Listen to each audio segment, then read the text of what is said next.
Good evening, everyone, and happy Earth Day. And thank you for signing in to join our Climate Action and Adaptation first community workshop.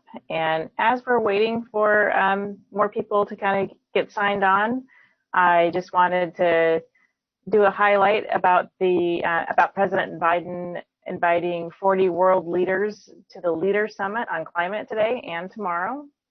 The summit will underscore the urgency and the economic benefits of stronger climate action. Biden formally pledged that the United States would cut its emissions at least in half from 2005 levels by 2030, which aligns with the City of Davis interim reduction targets by 2030 as well. So that's pretty exciting. Okay, so Jennifer, go ahead and go to our first slide.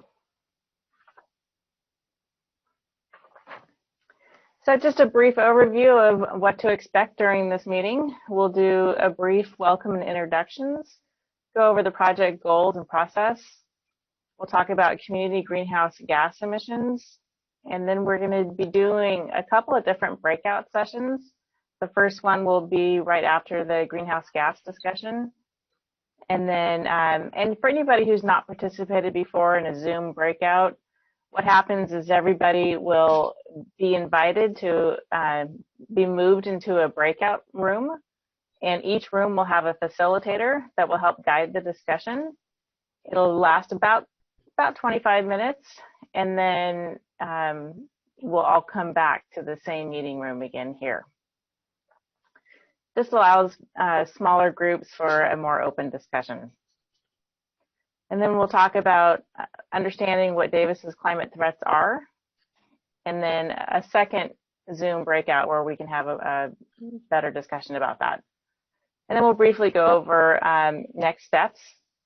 And then I did want to let everybody know we're covering a lot of material in this presentation, and we are going to formally end the meeting at 8 o'clock.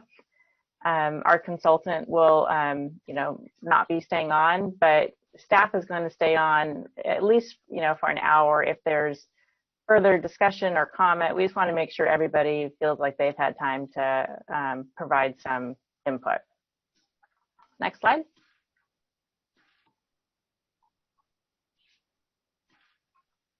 And then the desired outcomes of this meeting. So this is an introductory conversation to the Climate Action and Adaptation Plan. We are here to listen to your input on shaping climate actions after presenting some background information, and that we hope participants will understand why Davis is undertaking this plan, learn more about the actions that we can take to reduce our carbon footprint and to prepare for those extreme events, provide input and share ideas to shape climate actions, and then learn about additional opportunities for input. Next slide.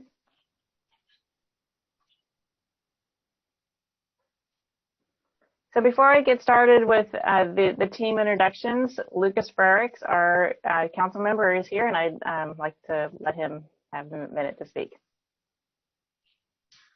Well, thank you so much, Diana. Thanks for the introduction there. Appreciate it. And good evening, everyone. It's so good to see so many people already logged in this evening, and looking forward to this process as we sort of kick things off in the update to the city's 2010 Climate Action and Adaptation Plan. And I think, especially on this 51st anniversary of Earth Day, it's really great to see so many people already participating. The environmental ethos in this community is certainly a strong one, and Davis has a strong and long history of being on the forefront of a lot of issues around environmental sustainability.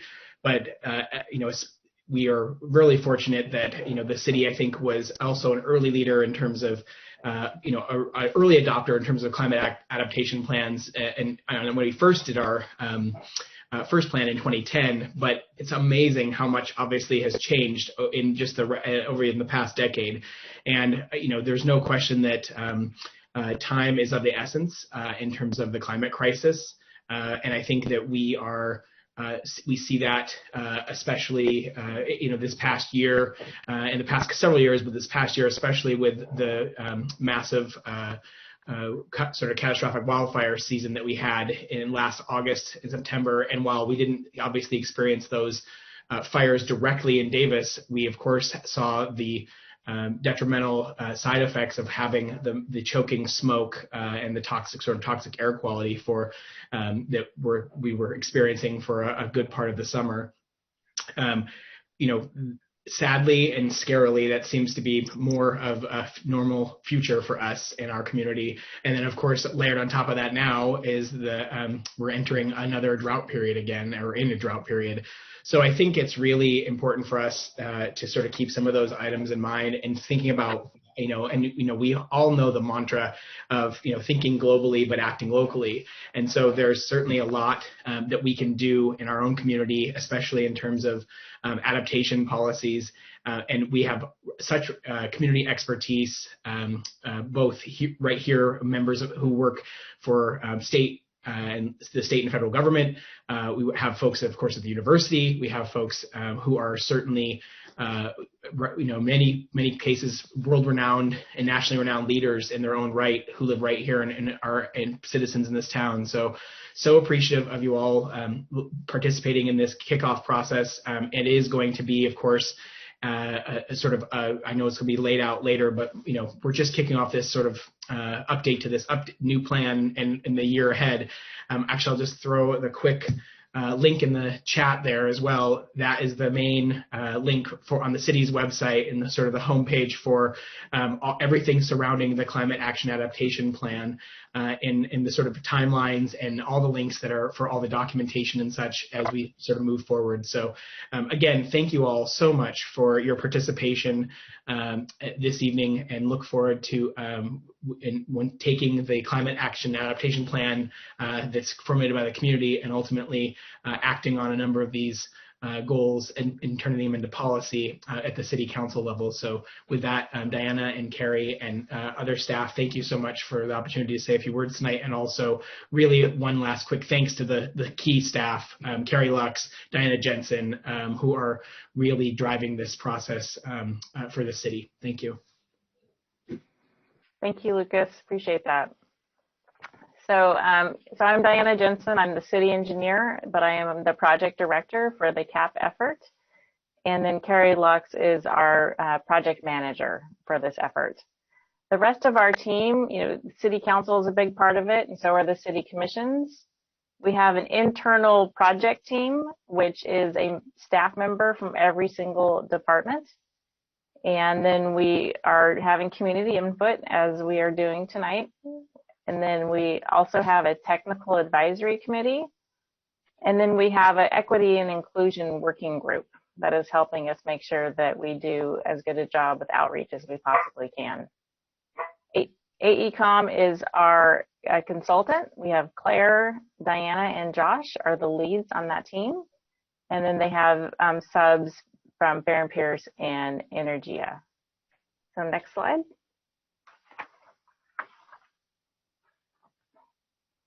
I'm not going to spend a lot of time on this. We are going to put this up on our website in the next couple of days.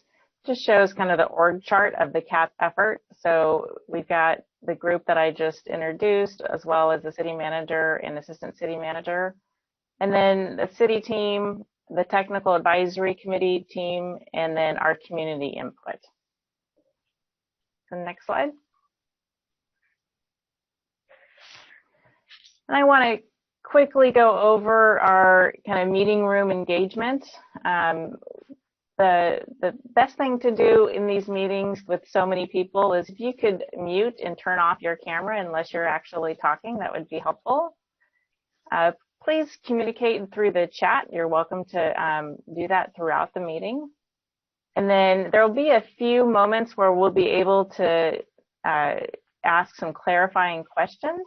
This is not going to be a time for a lot of dialogue, but you will be able to put a question in the chat, and then we can answer those before we move into the workshops.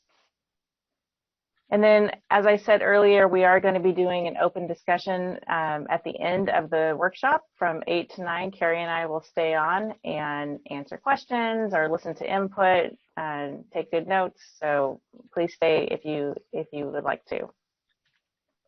And then in the breakout groups, that's the time to turn on your camera and participate. And we'll be asking questions and allowing people the time to participate with that. And just one conversation at a time, be concise, and no acronyms. We call it the jargon giraffe. We want to make sure that we're speaking in just clear terms so everybody understands. There's a lot of acronyms when we start talking about climate, so we just want to make sure everybody can understand. And then I'd like to introduce our meeting moderator, Jennifer D'Onofrio. She's the one advancing the slides and monitoring the meeting. And Jennifer, I just want to make sure I didn't miss anything in going over meeting protocol. I think you did a great job, Diana. You got it all. All right. Thank you. So we can advance the slide? Yep. Thank you. So the goals of our project is to support the City Council actions. They took an emergency action to support climate, demonstrating the commitment to climate action and to expand on the existing 2010 cap that was done. And then really making an effort to incorporate and prioritize equity and inclusion. We want to make sure that we are reaching out to every community member. So many people are affected by the climate, and we're part of why we created that equity and inclusion group. We want to make sure that we that everybody has a voice, that we can hear from everybody. And then we're going to establish a community-wide reduction target for 2030 and evaluate and identify strategies to reduce our climate risk. And one of the most meaningful things is that we do have to comply with current state legislation. So we are obligated to do that. Next slide. So what is Davis already doing to reduce emissions? We joined the Valley Clean Energy to provide residents with a locally sourced renewable electricity. And residential solar requirements are required now for new construction, as well as cool roof requirements. We incentivize all electric new construction and energy efficiency, and we've replaced all outdoor public lighting with LED bulbs.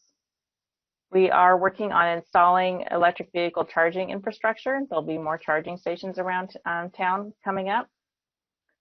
And also just wanted to point out that we have over 2,000 plug-in electric, all-electric, or fuel cell vehicles owned within the city, and we hope to expand upon that. And then the proposed downtown plan encourages compact walkable development. And then the city bike master plan guides network improvements to improve even further our already great bike system. And then we have a partnership between city and the Cool Davis for this outreach and engagement that I've been speaking about. Next slide. All right, now I'm going to turn it over to Josh from AECOM. Hi, my name is Lisa. Thanks, Diana. Can you hear me okay? This should be. Yes. Okay, great. Hi, everyone, and happy Earth Day. I'm Josh Lathan with AECOM, and I'm co-leading our team to help the city develop its ambitious Climate Action and Adaptation Plan, or CAP, as I'll refer to it. I apologize if it looks like I'm looking up a lot. I have a ton of monitors in front of me, and I'm trying to figure out how they all work together. So next slide, please. Some of you may already know a lot about CAPs, and some might be learning about them for the first time today. So I'm going to start with my 30-second elevator pitch for Climate Action Planning 101. A CAP is a strategic plan that helps communities address the global challenges of climate change. Within a CAP, we typically estimate how many greenhouse gases we're producing and evaluate what potential climate risks we may face. We then set targets to reflect our ambition for local action, usually a greenhouse gas reduction target or targets, as well as climate resilience goals. And we then develop the strategies to achieve those targets and goals with consideration for how we can equitably implement changes in a way that benefit all community members. Next slide. So a CAP is really, go back one, please. A CAP is really a roadmap for how cities can reduce their greenhouse gas emissions to minimize further contributions to global climate change, and identify potential climate hazards like extreme heat events to create strategies for how the city can prepare and respond. And we often talk about two approaches to tackling climate change. On one hand, we can mitigate or reduce the amount of greenhouse gases that we emit. And on the other hand, we can adapt to the likely impacts of climate change that are already in motion and can't be stopped immediately. This graphic simplifies the CAP development process a lot, but I like it because it helps draw a distinction between the planning phase, that's steps 1 through 3, which we're in right now, and the doing phase, which comes next. The primary steps are shown in bold text, and then the places for community engagement and participation are shown next to the pink dots. We're in the process of developing steps 1 through 3 right now. So we're analyzing the community's greenhouse gases to understand where they come from in Davis, which helps us think about the kind of greenhouse gas reduction targets that we can set and what actions we need to develop to achieve those targets. This part of the process benefits from community and stakeholder input to make sure that the community's priorities are reflected in the targets that we set, in the actions we develop, and in our understanding of what barriers and opportunities Davis will face in future plan implementation. At the end of step 3, we have a CAP that we can act on. Steps 4 through 6 then become a bit iterative. We begin implementing the plan in step 4, which really relies on the collective individual actions of residents and local businesses, as well as guiding leadership from the city.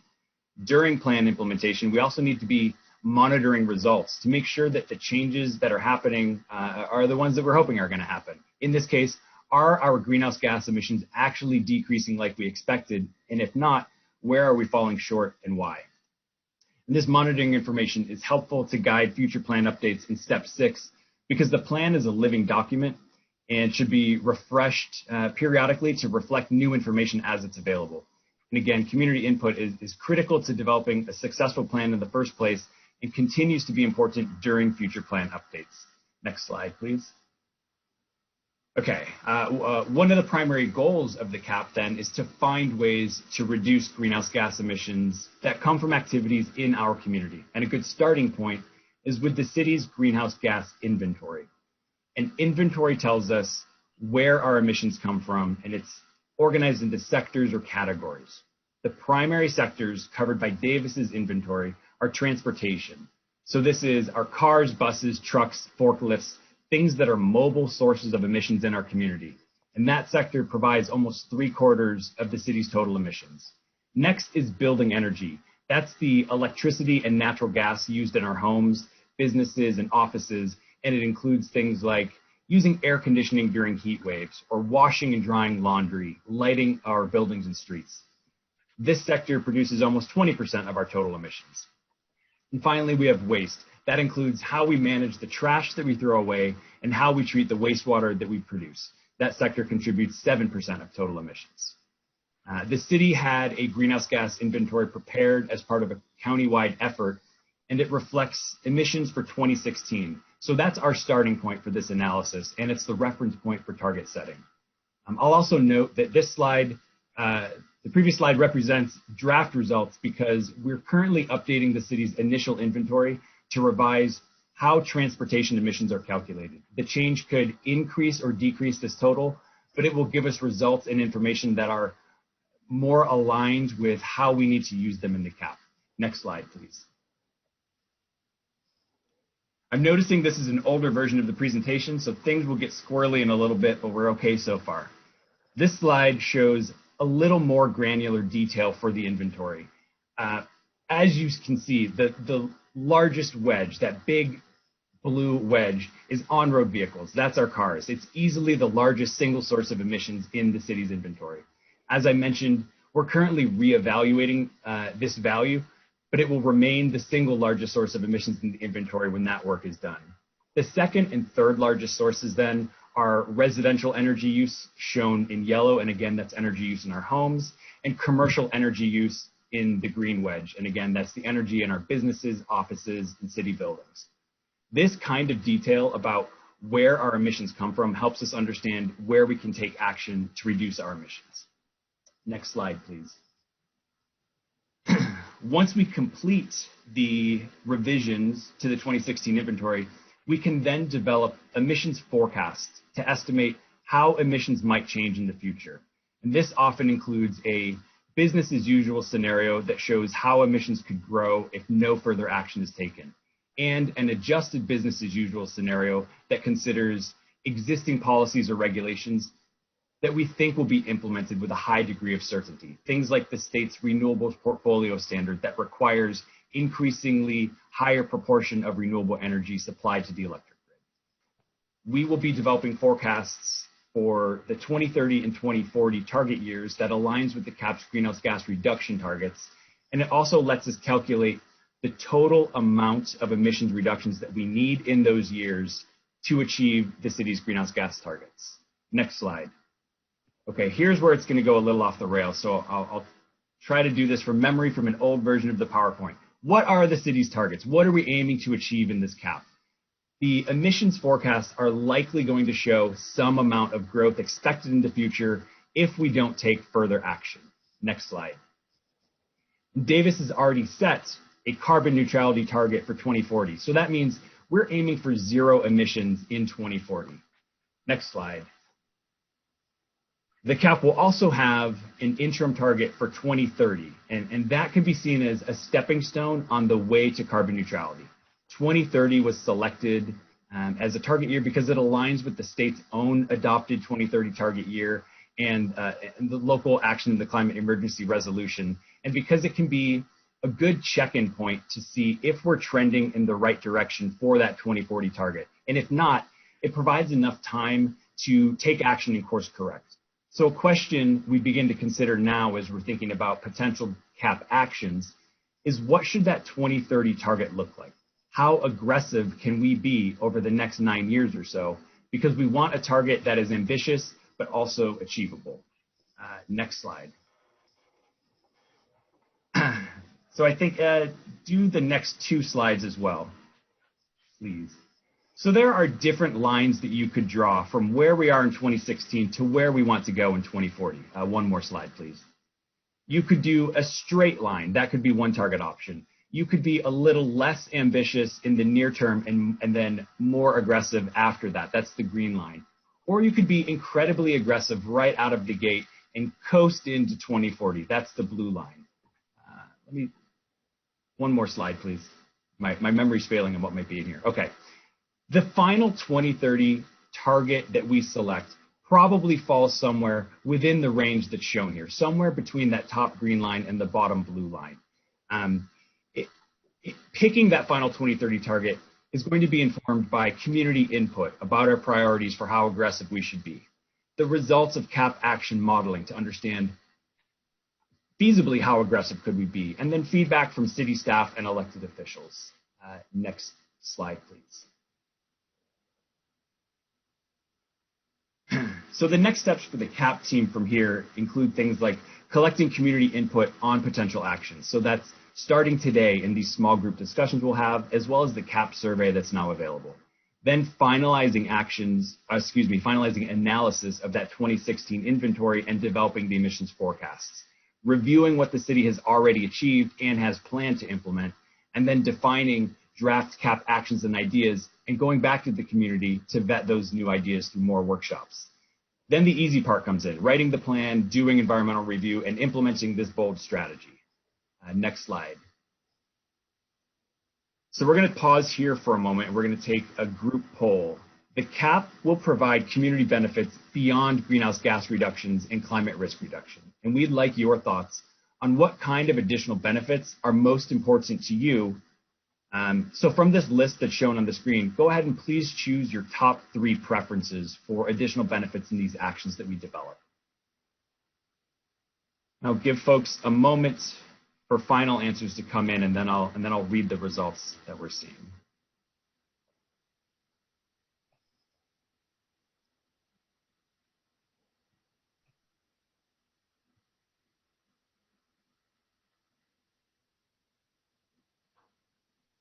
A little over halfway from people responding.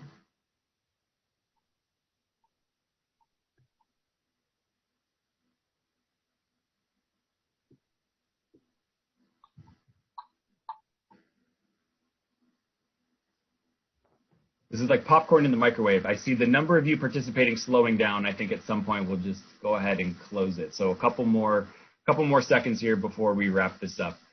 But it is currently looking like the top answer is better air quality. The second seems to be water conservation. And Jennifer, if you can scroll down a little, I can't actually see the bar for regional benefits. Oh, I guess it's 16%. So that means the third would be public health improvements. And this question is also asked on the survey that's now live. So if you didn't get a chance to answer here, you can go ahead and let your thoughts be known through that survey. Jennifer, let's go ahead and close that up so we can move on to the next. Okay, so the top was better air quality. Second was water conservation, followed by public health improvements. So that's really helpful information. Thank you for indulging me in that side quest. Next slide. Okay. Actually, Jennifer, go to the next slide. I think we're going to take the 5 minutes for clarifying questions right now. We're going to take a quick 5 minutes for any clarifying questions about what I just presented, because I know it was a lot. And just know that after this, we will be going into a small breakout group exercise, so there will be time for general discussion there as well. And I believe if folks have questions, they can type them into the chat box. I think that's right. Yes. Josh, we have a couple questions. One is about addressing zero emissions or zero net emissions at this point. And another one has to do with how we're doing our transportation calculations that we've discussed with Fair and Peers as far as trips inside and outside of Davis. So those are two of the questions in the chat right now. Okay, I'll start with the first one, and it's a great question, and it has actually been a topic of discussion at some of the technical advisory committee meetings and with city staff to define what do we mean by carbon neutrality. And the definition that we are leaning towards now is as this commenter suggested, it's a net carbon neutrality target. So the concept would be to reduce local emissions as much as possible, maximum implementation of local actions to reduce emissions and get as close to zero as possible. There likely will be remaining emissions, whether it's because we face technological barriers in completely removing emissions or financial barriers or other barriers. Getting to absolute zero is unlikely. There will be some emissions remaining. The city would then balance those remaining emissions or cancel them out through one or more different strategies. And the ideas could be things like carbon sequestration or regenerative agriculture. It could be opportunities for future industrial scale carbon removal. A third and lagging preference would be going to the global market for carbon offsets and considering purchasing carbon offsets to balance those. But that conversation is ongoing right now. The summary is it is not an absolute zero target. It is a net carbon neutrality target that we are working towards. And the second question, I believe, was how were the transportation emissions calculated? We do have a transportation sub, and I will do my best to poorly explain their process. So we collect information on the estimated vehicle miles traveled from SACOG. That's the Sacramento Area Council of Governments. They model regional travel to understand where trips start and end and the types of trip. So we have collected that information from SACOG for the base year and for our forecast year. The second step is to organize the total vehicle miles traveled by their origin and destination. And we would be looking at and representing emissions from trips that start and end in Davis. So the trip is entirely contained within Davis, and those trips that either start or end in Davis. So Davis has one endpoint of that trip. Pass-through trips on I-80 that start outside of Davis and end outside of Davis are not included in our emissions inventory. At least they won't be included once we finish the revisions. They're pass-through trips, and the city has very limited jurisdictional control in influencing those at all. So it's not a great way to focus your CAP efforts. With regards to emissions factors, we use the Air Resources Board MFAC model. It's a mobile emissions model that provides a detailed set of emissions factors for different vehicle types for different years. And as you move into the future, it reflects implementation of statewide policies around vehicle efficiency. I'll leave that one there. Okay, another question is defining state requirements, and then I think after that we'll do our breakout. I'm going to try to answer some of the other questions in the chat, but I'm trying to keep up with them. So can you address the state requirements, or should we do that after the fact? Maybe after the fact. I don't know that I have enough context on state requirements. In what context? Unless there was more to the question. So we will be checking the chat and making sure that we answer all of the questions in there. If not during this meeting, then at a later time. So, and posting that on the website. So thank you for all of the questions, and I will answer as many of them as I can. Great. And Jennifer, if you could go back one slide, I think that's the breakout group. Perfect. So I'll just quickly describe the breakout group exercise now so everyone knows what to expect. We will be randomly sorted into smaller breakout groups. Your audio is going to transfer with you into those small groups, and you will then only hear the folks within your group. Each group will have a meeting facilitator to guide the discussion and a note taker to record ideas and comments. We do have limited time in these breakout groups today, so I want to set a few ground rules or reiterate some from earlier that will help us keep things running smoothly. So first, let's have one conversation at a time in the groups, and please mute your line if you're not speaking to help reduce background noise. Second, let's assume positive intent from each other's comments. Third, let's be concise in our responses so everyone has an opportunity to speak. The conversations are going to focus on 3 topic areas: actions and opportunities to reduce building energy emissions, actions and opportunities to reduce transportation emissions, and if time allows, further discussion of your preferences for the kinds of additional benefits the CAP actions should provide. The discussion questions are framed to focus on your individual actions, but if you have ideas for how CAP actions can be more equitably implemented, or ideas for the kinds of support that could be given to those who might find taking action challenging, please do share those as well. And then as a reminder from my presentation, most of Davis's emissions come from car travel. Our home energy use is the 2nd largest source of emissions, and business and office energy use is the 3rd largest source. The city is aiming for 0 greenhouse gas emissions by 2040, net zero, so we need bold action within this plan. We want to hear about the things you're already doing within these topic areas and what other things you would do if barriers could be removed. Lastly, to all of our facilitators and all of you participants tonight, thank you so much for helping to move this conversation along. While there could be technical challenges in some of these groups tonight, there's no need to get stressed by any hiccups that might arise. The important thing is starting this dialogue and sharing our ideas with one another. So thank you all in advance for your participation, and I'm really looking forward to our discussions. All right, on that note, I'm going to be opening up all the rooms. You'll see an invite to your room. While we're getting everybody back together, was there any problem with either recording the breakout session or seeing the slides? We didn't show the slides in our group. We just read them, and that worked. I believe that worked fine. But one of the challenges of recording, it said, ask for permission to record. Yeah, So I did not have permission to record. right. Same with our group. We did not have a recording, unfortunately. Took a little bit of time trying to figure it out. And apologies, we had so much more discussion we wanted to have. So we actually didn't have a facilitator to start. Yes. We didn't have any slides.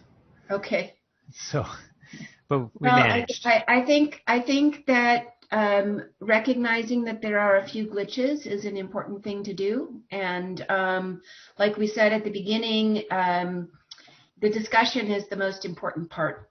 And we will have an open discussion for the last hour of this, so additional ideas can come up. So hopefully we'll get some notes and some recordings. And we're getting the conversation going.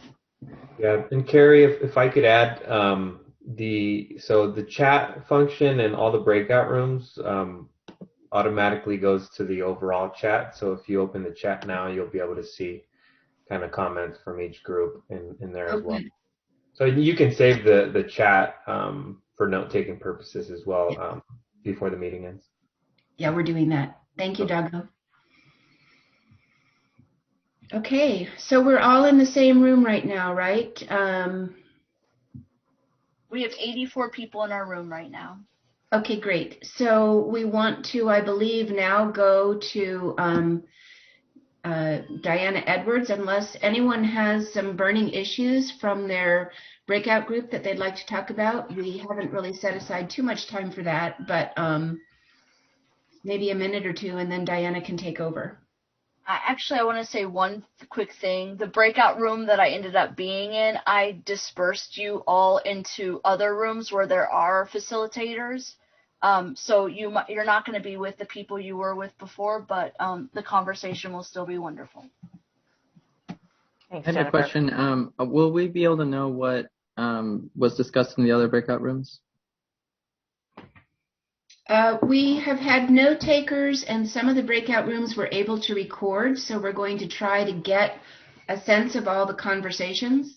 But we're working some of this out with the Zoom app between different systems, so it may or may not be perfect. Okay, just wondering. Yeah, thank you. Thank you. All right. Well, in an effort to, I think, stay on track, Jennifer, can you go ahead and share the slides and Diana can get started?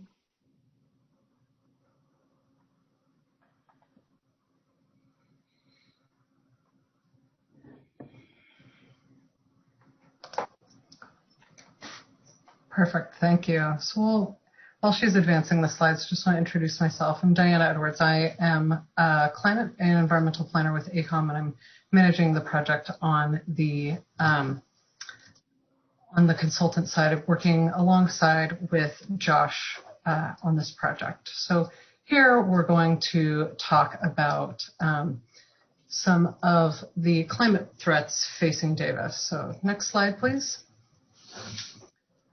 First, I want to give you an overview of the vulnerability assessment and adaptation planning process. So first, we identify climate stressors and projections, which I'll talk about next. We're going to assess the vulnerability of people and places within the city of Davis. And so you can see here's the process where we kind of are in the process with these two red blocks. After we identify those vulnerabilities, we're going to identify actions, take a look at and evaluate those actions, identify some of these co-benefits, prioritize those actions, and then finally develop implementation steps into a coherent plan. Next, please. So first, to go over kind of what we're doing here is climate adaptation is adjusting to expected climate changes and impacts. For this project, we are taking climate change projections, I swear I can do this, from CalAdapt, which has projections based on the best available local science. This project considers two future emission scenarios, a low emission scenario and a high emission scenario, and two planning horizons, mid-century and end of century.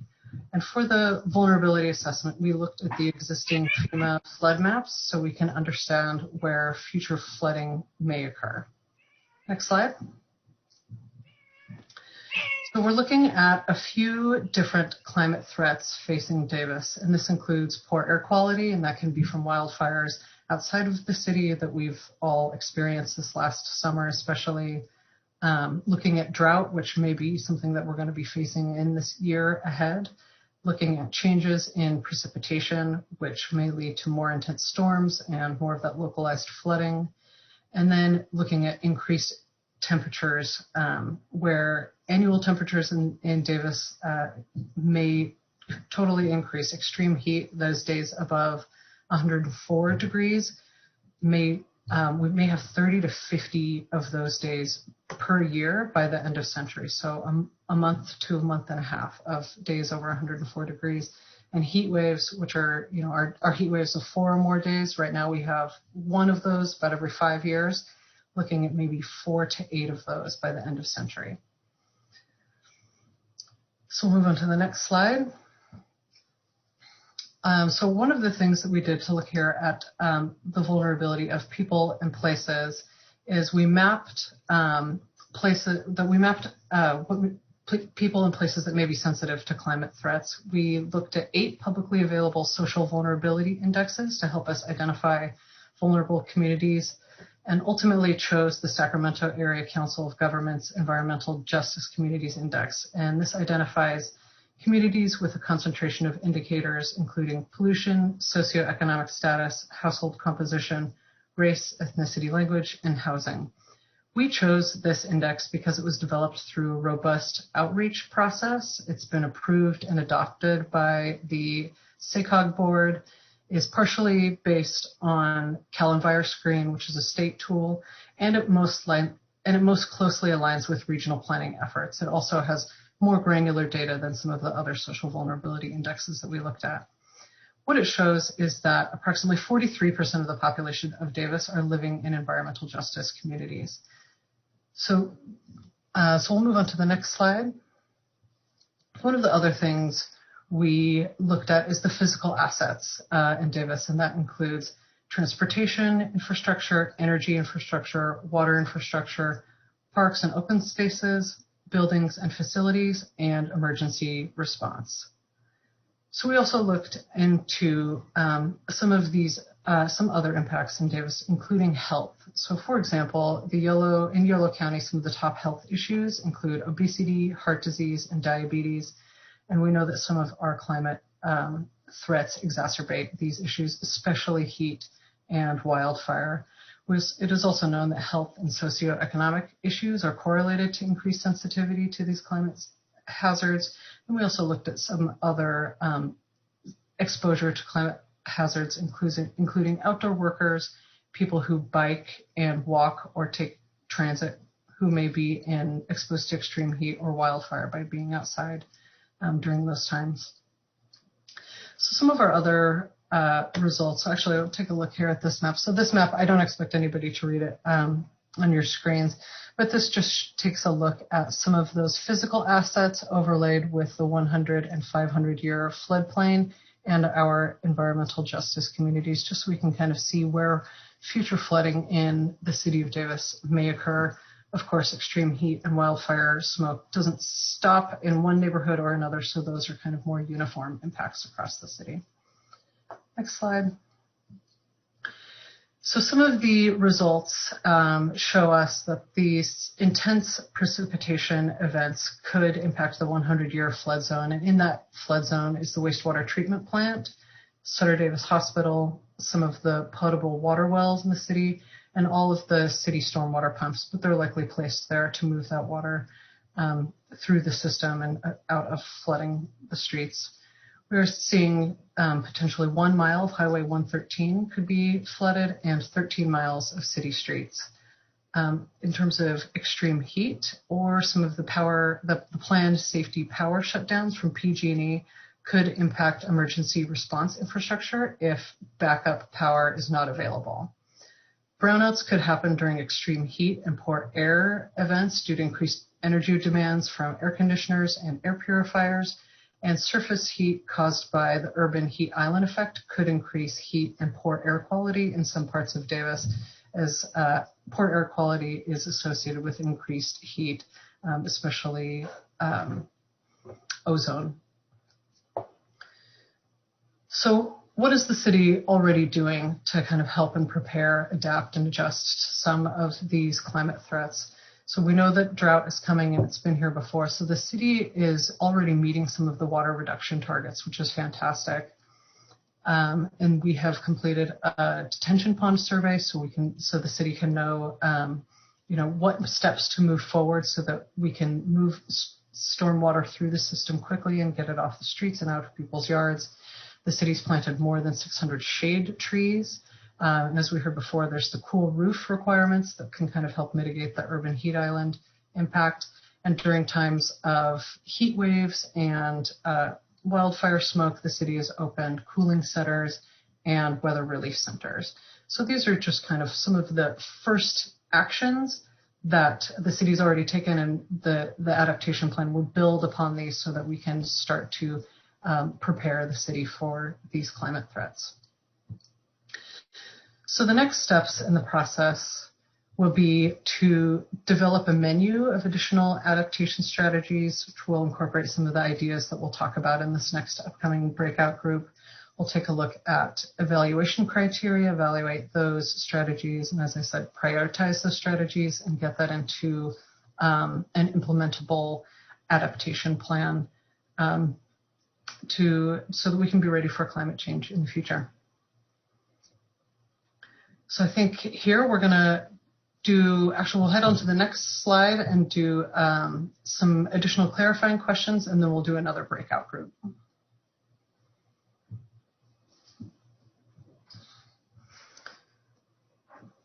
So Carrie, you have any questions you want to? Yes, there's been a fair amount of conversation about vector change and public health issues, especially for those that are most vulnerable. So I don't know that those are questions really as input.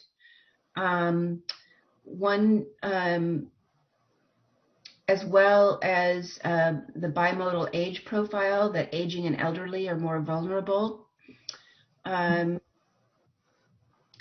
these are all comments I'm not seeing. One question is that climate refugees will come to Davis from burning areas, but we don't have enough housing for the people here now. So that's something that needs to be addressed. And I don't know that we really have answers to that at this point. As well as that we need better messaging on not just paving to reduce water usage in our landscapes, which then has urban heat island impacts, but what should be done. Yeah, these are all great comments. They're all great comments. I'm not really seeing, unless I've missed some, is the vulnerability assessment publicly available right now? I think I can answer that for you, Diana. It's in draft form, but hopefully within the next month it should be available. Is that accurate? That sounds good to me, yes. Okay.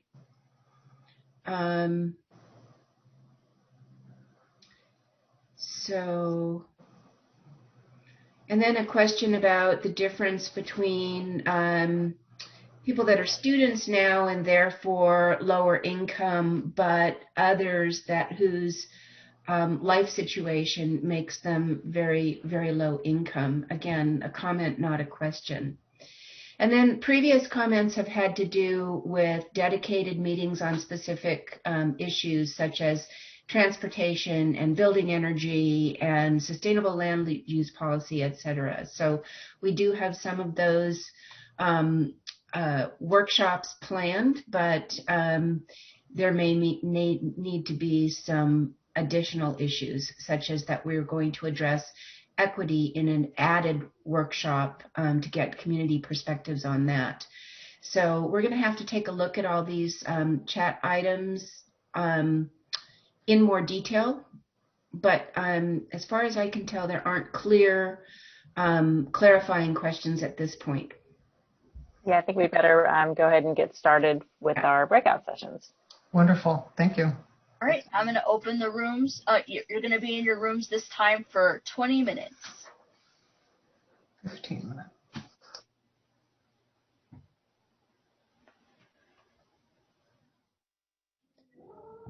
Hi, everyone. I think we're all back in the same room.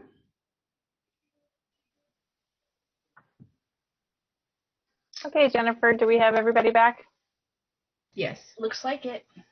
Okay, so let's go to the next slide.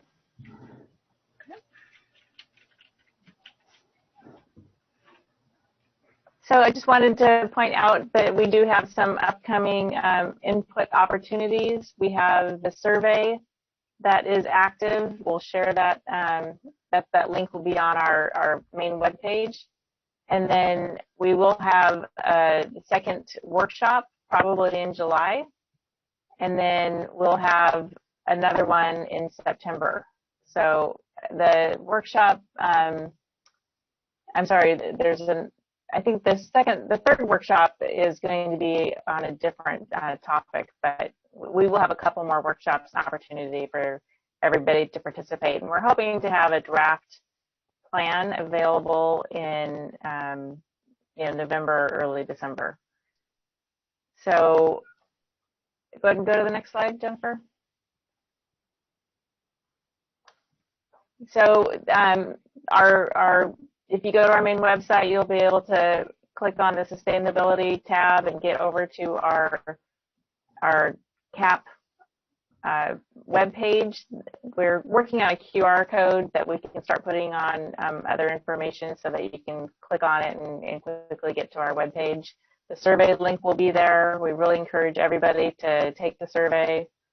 And yeah, I just want to thank everybody so much for participating. It was great having those breakout groups, and appreciate everybody chiming in on those different questions. So let me Carrie a real quick minute here to see if there's anything else you want to include before we close the meeting. Yeah, I think that we do want to mention that we will be staying on for the next hour until 9 o'clock. We so appreciate everyone coming in and staying on. It looks like we held on to most of our participants, although there was a little bit of moving in and out. And it's been some great conversations. We have a lot to digest and responses to give to you. And again, go to the CAP webpage if you need any information, because that's basically our portal for you to get everything that we need. So we will continue to stay on. You can continue to add comments and questions in the chat. And thank you to our consultant, our community, our facilitators, and our note takers. Yes, thank you for everybody for participating. And thanks, Jennifer, for showing what our website looks like. Appreciate that.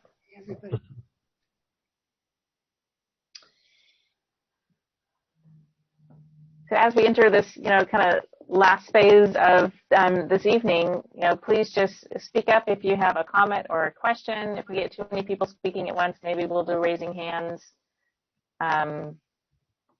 We can still monitor the chat if people want to put questions in there.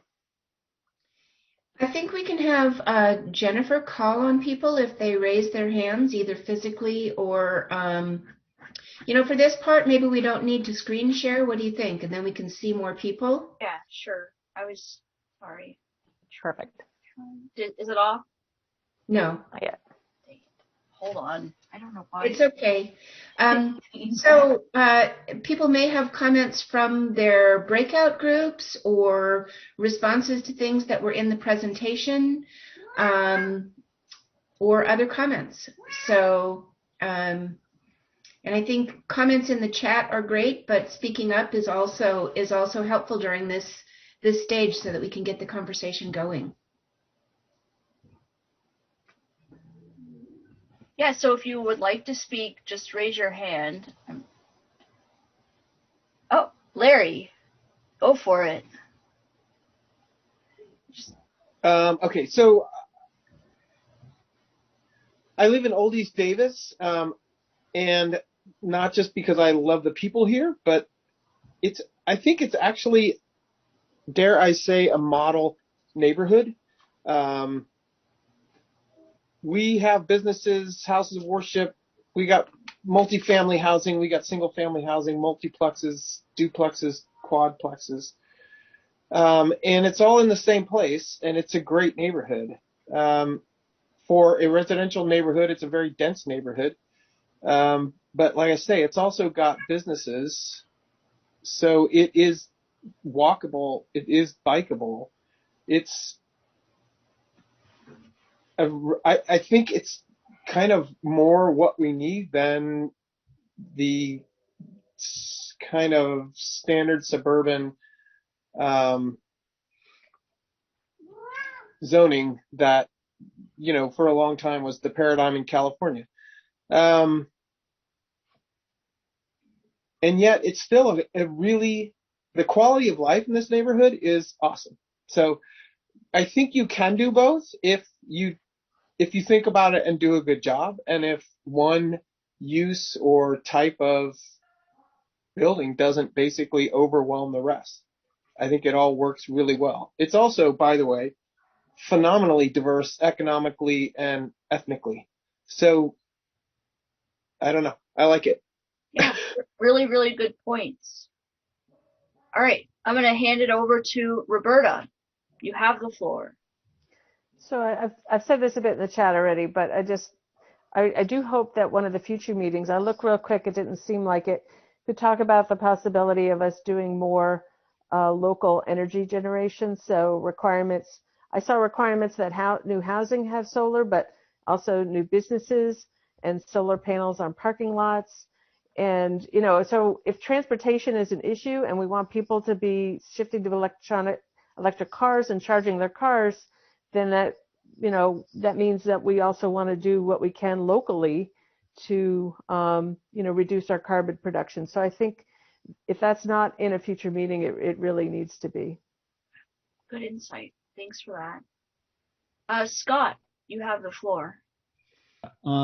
Just to talk about a little bit about Larry's point, we really should avoid service deserts. And if you look at the apartments in West Davis, for example, to have 400 people in an area, in an apartment area that doesn't have access to a store and other, immediate services is not, it's an abstraction of how we function. So service deserts need to be avoided. The other thing is, this is a land management issue. We really need to reconsider how we can address the PG&E depot that's in the center of town. That is not a good use of a piece of property that is near a commercial corridor, a transportation corridor in the center of town. I don't know what we have to do. If we have to put ourselves in front of the PUC every time they have a meeting to remind them that if they're looking after the fiduciary responsibility of their ratepayers, that PG needs to move that damn depot. That's all. Thank you for that. All right, Lorenzo, your turn. Okay, thanks. Picking up on Roberta's point about generating local energy, a really important adaptation, or I like the word resilience strategy, is to create local electricity resources that can operate when the grid goes down. Now, Davis, fortunately, has not been in the line of the power shutoffs that a lot of other people have experienced, but that doesn't mean we won't in the future. And the grid is increasingly vulnerable to disruptions of the climate variety, the lesson of Texas being one that we all heard quite a lot about. One really effective strategy is to think about what are the key facilities in the city that need to have electric power and can operate when the grid goes down. So they would have what we typically call a microgrid, that is solar and energy storage and control systems and so on, so that it can operate without the grid. And included in that ought to be some kinds of local community shelters that can take in people who are displaced, either from other communities that may come here because they lost power or they suffered some sort of a disruption, and be able to provide shelter, warmth or cooling, basic healthcare services, and so on. So I think that aspect of resilience planning I'd like to see incorporated explicitly into the climate action plan. Yeah, really good thoughts. Emily, go for it. I had a process question. Because I feel like today it was very much about impacts and threats, and I guess I'm wondering if there's going to be a time for community input and brainstorming on adaptation strategies, or it kind of sounds to me from the process like the professionals are going to go away, make up a bunch of, or create the adaptation strategies, and then the community process is to respond to those. So, is there like a formal way that community involvement would happen in the formulation and creation of adaptation strategies, or is it going to be more on the response side to what is developed? Brady, do you want to speak to that? Yeah, I will say briefly that we do intend to have workshops to address specifically adaptation and mitigation strategies. Some of the information now that's being collected is from the community on what some of the priorities are to address, but it's not an intent to have the consultant make recommendations and then people have to just rubber stamp it. I'd like to ask Diana to speak to this briefly as well, Diana Edwards, because she's our project manager from AECOM and is still on the line. Yeah, I think you've got it exactly right, Carrie, is that this is just kind of our introduction meeting, but we do have, at least 5 additional meetings that we're going to be doing, and many of those are going to be focused on these strategies, development, and then prioritization and getting those into implementation. So we will be gathering everybody's ideas and future points in the process. And I would like to address some of the comments in the chat about integrating different subject areas because the interconnectedness is so important. And that is definitely our intention. We're not planning to just take a narrow look at one transportation aspect or one building energy aspect and then ignore the quality of life or environmental benefits or both the city intent, I think the community intent, and our consultants, AECOM's intent is to look at all of the co-benefits of these different actions that we might take and look at them from a cost effectiveness point of view, effectiveness point of view from the strategy of GHG reduction as well as co-benefits. So I just wanted to comment on that.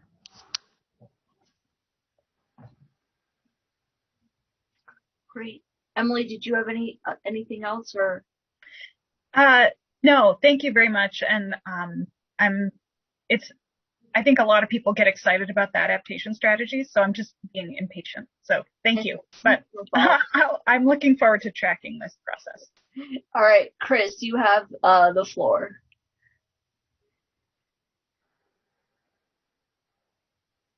So my question is another process question, and maybe because I served on the downtown planning group, and the downtown plan is now going through the process, and we also have a housing element process going on right now, and someday maybe we'll have a general plan process happening, that I am very concerned that the goals that come out of this process and the goals that have been already articulated in like the downtown plan, such as removing parking minimums and implementing a hefty transportation demand management program for our downtown businesses, that all of that is captured and connected, and that we have some kind of requirement to do that so that we don't end up with 3 or 4 or 5 different plans that have separate goals and different goals.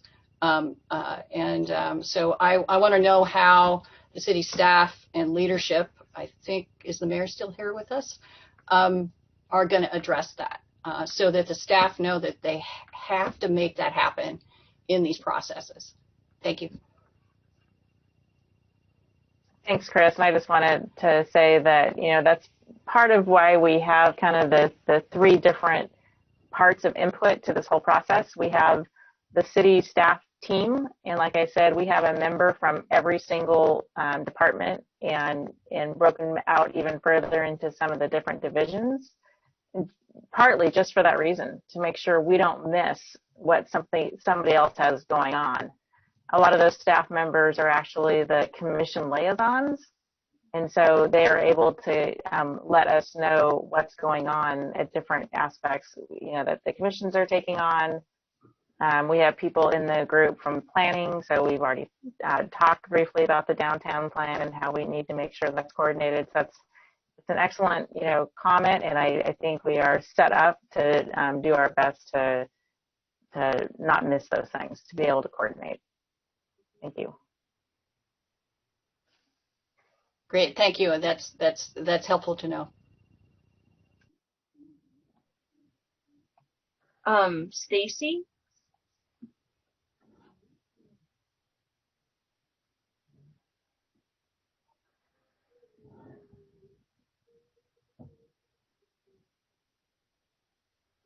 I saw her in chat. She wanted to speak. We're not hearing you, Stacy. You don't appear to be muted, but we can't hear what you're saying.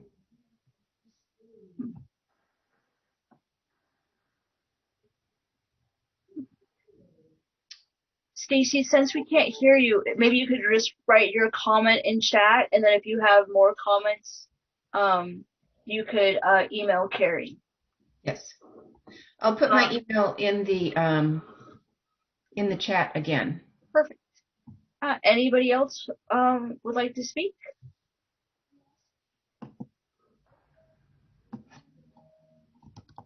I'll just respond to something I saw in the chat, and I think I didn't spend a lot of time talking about our technical advisory committee.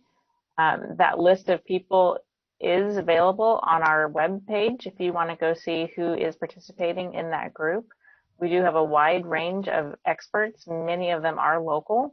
We do have great resources in this town, and we are happy that we have so many people involved. We do meet about every month. That may slow down a little bit as we get more into the writing of the plan, but they're definitely involved in this initial stage of looking at all of these same topics that we addressed here with you today. So I just wanted to point that out, that the list of people who are involved in that TAC are on our webpage. So you can go there and look at that. Are those TAC meetings public? They are not. No, it's a technical advisory to staff so that we can make sure we haven't missed anything from the technical aspect.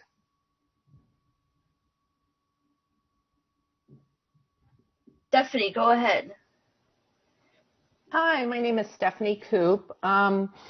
I have been really interested in solid waste management for probably my entire life. I've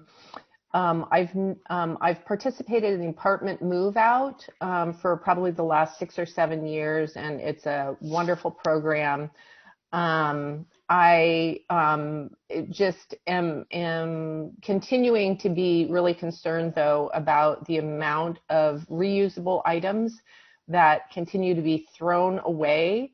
And I guess I look mostly in the dumpsters and see that people are throwing away clothing. They are throwing away just all kinds of appliances and housewares. I found a microscope in perfect condition the other day in a dumpster. There's just all kinds of stuff that's out there. And although the solid waste is a much smaller portion of, our climate concern on the initial graph that we were looking at the beginning of the meeting, I still think it's a really important piece. And I really feel like we could do something significant about that in Davis and throughout Yolo County. And I have some great ideas, and I've been doing stuff myself on the side, but I feel like it's such a small amount compared to what needs to be done. One of the ironies that I see is that students have a general move out at the end of August, and a few weeks later, so they essentially throw away much of their stuff. And a few weeks later, the new students come in and purchase new stuff, all those things new. And there's no way for us, either the university or the city hasn't come up with an idea to kind of hold on to that stuff and sell it back to the students, so we could actually make a profit as well as keeping it out of the landfill and making it so that we don't have to, or nobody else has to, make new resources to sell to the students and other people who are throwing away good stuff. Yeah. Stephanie, I'd like to make a quick comment, and then I see Camille has her hand open, and she's with the university. As you probably know, being in waste, our staff dealing with waste management does an amazing job in all areas of waste management. And Davis has been at the forefront of many things like curbside recycling and green waste and doing the apartment move out program. It's so important to do, and the staff is extremely dedicated to all of this. Unfortunately, last year, the apartment move out program was not able to be implemented because of COVID. And so there was a lot more waste that was out there because apartment managers couldn't quite manage it without having staff and volunteers to help. So I know that they're anxious to get back to that, and there's always improvements that are possible, but it has been a large area. And I'll just make one somewhat unrelated note. What I understand from our staff is that the biggest issue right now is cardboard. Cardboard is heavy material. It gets put in the wrong places. It's hard to manage. And so that's a big rollout for how to appropriately deal with cardboard. So it's interesting. It's not necessarily the usable stuff that's creating some of the biggest problems right now. That is a problem, but that's something that's needing to be dealt with. So, but Camille, I'm sure you have some things to add about what the university is doing as well. Thanks, Carrie. Yeah, so I'm going to echo what you said. COVID has put a big bump in what we were able to do. There are actually options on the campus for students to donate to on-campus resources that function as thrift stores, and we do have some big move-out programs on campus. In the community, again, it's what Carrie said. There was a lot of impact from COVID, really squelching volunteer efforts, which is a large part of how we manage these big move-out moments and move-in moments. That said, I really am interested in your ideas and think that there could be some conversations that we could have. So maybe that's something that we could log as an area to explore and think about what could be possible and what would be the resourcing needed to manage something like what you're suggesting, because it would definitely require quite a bit of resourcing. Thank you. John Johnston, did you still want to say something?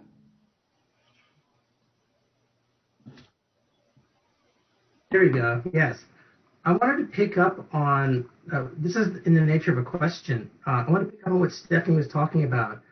Whenever I go and do a carbon footprint calculator, there's always this big chunk there that is activities and consumer products, and people will also say the way I eat. How is that captured in this plan, or is it captured at all, or could it be used as a partial offset if people bought locally instead of purchasing by Amazon and having the trucks come to their neighborhood? Is there a place in this planning effort for the consumer part of the footprint?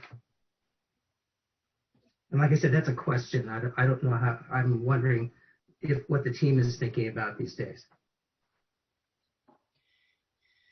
I'm not sure that we have an answer to that question at this point. I think it's an important question. I know that there are some models for doing this, not necessarily in the US, but in other countries. Sweden and other countries have some excellent programs, but it's one of those issues where it may not be something that is able to be done easily within the limits of Davis.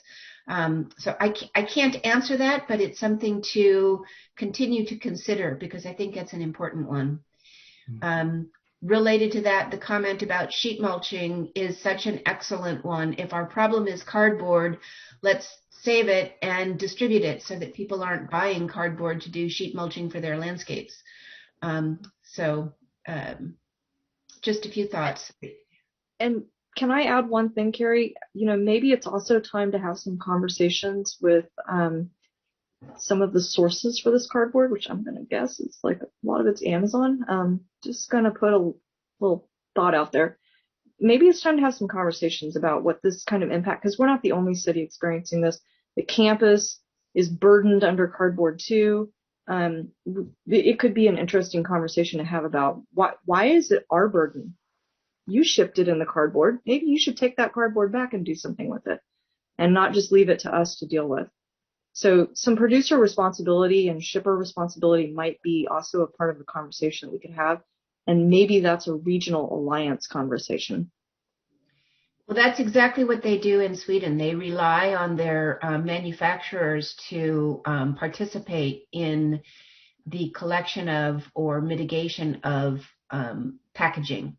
So they have a lot less packaging because the manufacturers are required to take care of it. This is a bit of an example of the old saying, we've met the enemy and he is us, because I think we've all, and COVID, of course, amplified our movement toward more deliveries and less trips out to retail.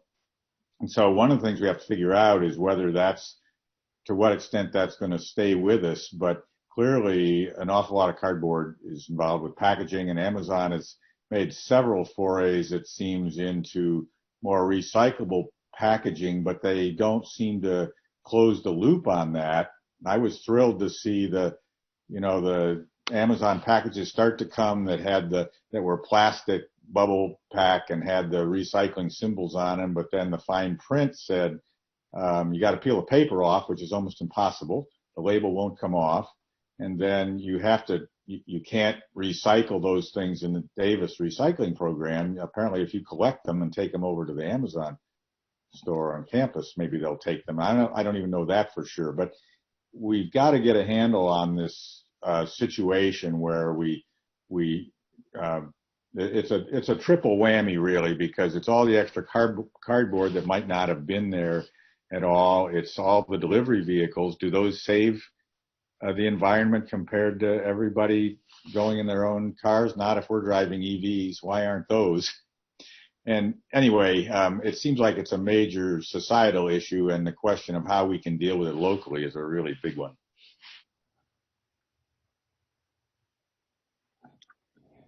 That's some great insight. Is there anyone else who would like to speak on that or something different?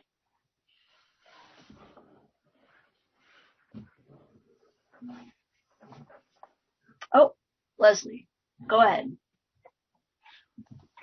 Hello. So I realize that there's going to be an implementation plan, but a lot of this relies on our residents to step up and take action and get with the program. If we're not going to be requiring everything, which of course a lot of people are very concerned about really strict requirements. So how is the plan going to address bringing people on board with actions that are in the plan if it's voluntary?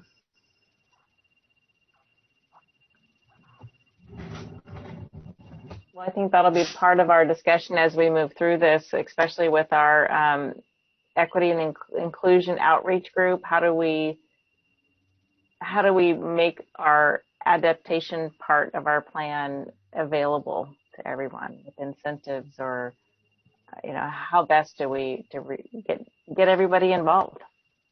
So that is something that we are going to be trying to address.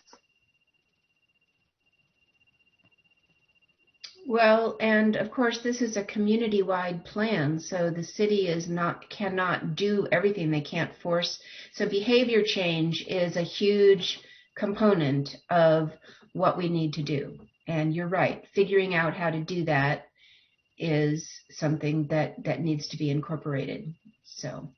Right, and I agree with both of you that this is not just the city's burden, it's society's burden. How do we bring everybody on board? Right.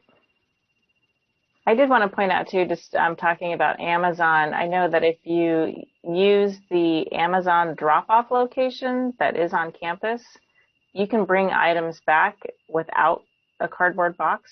So if you received an item for Amazon and you recycled the cardboard box already or reused it, and then you decide you need to return it, you can take it without a box. to the drop-off center, and they will add it to, you know, another group of return items in a big box and ship it all at once. So at least they're trying to address some of that. So that seems good.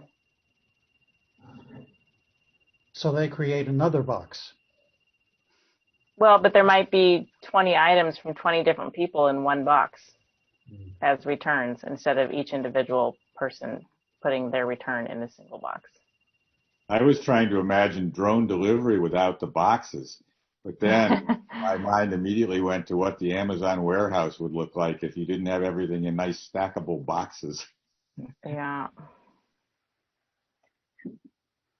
Well, it does relate back to behavior change, and we're not solving problems right now, but I will mention that having done some sustainability tours in Europe with summer abroad classes with UC Davis, we had one student who did a waste study. Before they left, they took pictures of garbage cans in and around Davis, at the farmer's market, at various places, and they were overflowing with Jamba Juice cups and all sorts of things. And they did a study, how often did the bins need to be emptied, et cetera. And then they did the same thing in Freiburg, Germany. And there weren't garbage cans. People brought their own cups, literally. They took stuff with them to recycle at home.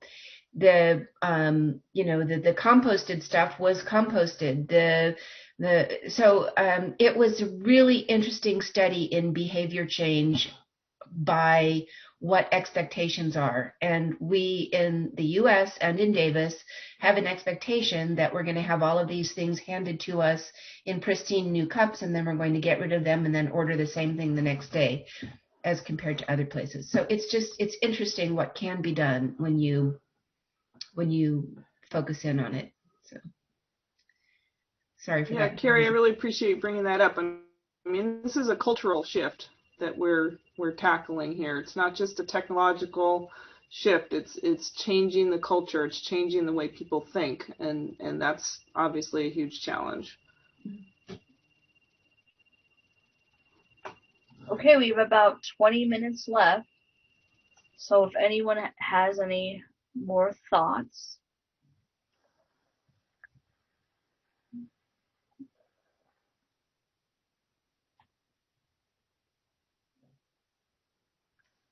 So there's a question in the chat, Carrie, about anything the city could do to incentivize offsets for residents who fly. I appreciate the question. That's an interesting concept. Yeah, well, one thing that we are trying to do with this project is prioritizing implementing a local offset plan as an add-on component after we finish this plan. And what that would do is identify processes and ways to allow people to do offsets. If we know that we're not going to be able to get rid of all the carbon in our community down to zero. So we have to do other efforts, like was mentioned, landscape improvements, agriculture, soil and tree sequestration and that kind of thing. But another thing we can do is to create a system where we can, if we have to do something like fly, we can have a local offset program to take care of that, which doesn't just mean let's go tell the developers to pay for something. It means all of us can participate in something like that. It's not in our scope right now. It was originally envisioned in the scope, but we hope to add that on as part of the follow-on to this project. Now that we're more certain about having the budget to complete the scope that we have. As everyone knows, COVID impacted everything, including our budgets. So right now we're looking at how we can do that right away.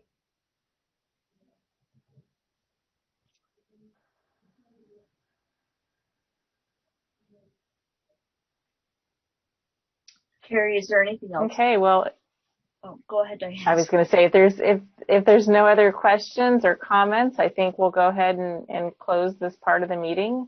I just wanted to say thank you again. Can I make one more? Oh, sure. Go ahead. This is Lorenzo. Absolutely. I'd like to put in a pitch for at least one public meeting of the TAC. I'd like to hear what they have to say, and I think it would be of interest to a lot of us. We can take Thanks that. for your We can comment. take that into consideration. Thank you. Oh, and Chris, you have a final comment? Yeah, I think this is sort of following up on Leslie and Carrie's comments. I think we should really try with this CAP process to start to address what Leslie was calling cultural issues. I think we have to stop saying we can't require certain things. And I think Camille's still on the call, and I think that the university is, working very hard to systematically start to address all of their tough issues, and that we have a good partner in the university, and that with the university we should be able to start to address our community culture in a more collective way. So things like getting rid of our disposable tendency with disposable everything. How do we move forward on that kind of goal? And if we can have those kind of conversations with lead partners like the university, maybe we can really set some significant goals for 2030. Great. Yeah, go for it. Since Chris called me out, thank you, Chris. And I'll add that we would be happy, and we're happy to share some of the things that we're doing across the UC with for example, our sustainable practices policy that could have a nexus back to the CAP, the Davis City CAP. And some of the kinds of things that we're talking about also touch on the waste issues. There have been some things that we're watching evolve here in Northern California that are quite interesting, and we might look at some of our regional and broader regional partners and potential partners for some other ways in which we can also continue leadership roles in Davis on sustainability. So happy to be part of the conversation and share the kinds of things that we're talking about within the UC. And I love the idea of the TAC having a public meeting as a member of the TAC, which feels sometimes like it's half of UC Davis meeting with Carrie and others from the city. Well, as a member of the NRC, I appreciate that the TAC has so many directly Davis-connected people on the TAC. So it's good. Yeah, that is great.